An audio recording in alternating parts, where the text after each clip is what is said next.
कल्याणमध्ये इमारतीच्या दुसऱ्या मजल्याचा स्लॅब कोसळला। इमारतीचा स्लॅब कोसळल्याने 6 जणांचा मृत्यू।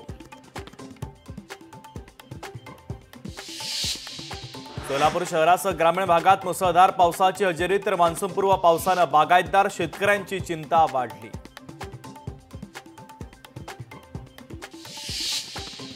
हवामान विभागाच्या वतीने मुंबईसह संपूर्ण महाराष्ट्राला अलर्ट, मेघगर्जनेसह मुसळधार पावसाचा अंदाज। अलमट्टी धरणाची उंची वाढवण्याच्या निर्णयाच्या विरोधात संदर्भात उद्या बैठक, तर बैठकीला महाविकास आघाडीच्या नेत्यांना निमंत्रण नाही। महायुतीच्या मंत्री, आमदार आणि खासदारांना फक्त बैठकीलाच निमंत्रण।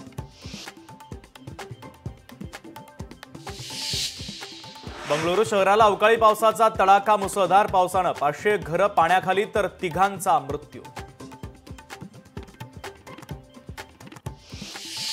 पावसाळ्यापूर्वी पुणे महापालिकेचा आरोग्य विभाग अलर्टवर। पावसाळ्यामध्ये साथीचे आजार वाढू नये यासाठी पालिका स्तरावर साथरोग नियंत्रण कक्षाची स्थापना।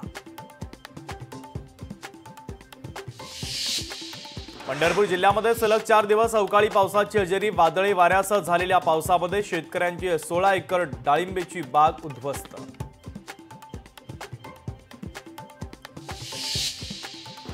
36 लाखांचं बक्षीस असलेल्या माओवाद्यांना अटक, कारवाईच्या तयारीत असलेले 5 जहाल माओवादी अटकेत। गडचिरोली पोलीस आणि सीआरपीएफ यांनी संयुक्तरित्या केली कारवाई।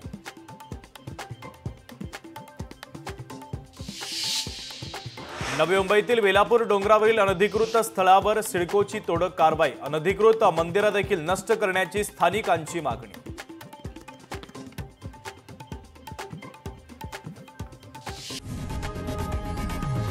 लोकशाही मराठी ऐका, पहा, जागरूक रहा।